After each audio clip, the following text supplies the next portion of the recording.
రేయ్ నేను అయ్యగారు. అమ్మగారు ఎక్కడ ఉన్నారు? అమ్మగారా వంటగదిలో ఉన్నారు అయ్యగారు. పని చేయి నువ్వు. నా బెడ్రూమ్ లో రివాల్వర్ ఉంటుంది, అమ్మగారిని చంపే. అయ్యగారు నేను ఎందుకు చంపుతాను అయ్యగారు? రేయ్ నువ్వేం ఊరికే చేయొద్దు, నీకు 5 లక్షల రూపాయలు ఇస్తా. 5 లక్షలా? 5 లక్షలు అయితే నేనే కాల్చుకుంటాను అయ్యగారు. అయ్యగారు గంత వద్దు కానీ కత్తితో పొడి చేసేదా? సరే ఎలా చెయ్యి. సరే అయ్యగారు పొడి చేస్తాను, మీరు కట్ చేయద్దండి, ఇలానే ఉండండి సార్. నాకు మళ్ళీ ఫోన్ చేసి రాదయ్య గారు. సరే అయ్యగారు పోతున్నా.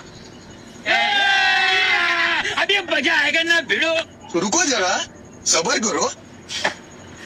అయ్యగారు పని అయిపోయింది అయ్యగారు. పని అయిపోయిందా? అయ్యగారు అది నా 5 లక్షలు ఎప్పుడు ఇస్తారు? సరే ఇస్తాను, ఇంకో పని కూడా చేసే. అమ్మగారి శవాన్ని మన ఇంటి వెనకాల గార్డెన్ బాధి పెట్టే. ఘాటేనా? మనం ఉండేది 5th ఫ్లోర్ లో కదా అయ్యగారు. 5th flora? నువ్వు మదనపల్లి నుంచి వినోద్ కదా? నేను తిరుపతి నుంచి జుబేర్ మాట్లాడుతున్నాను.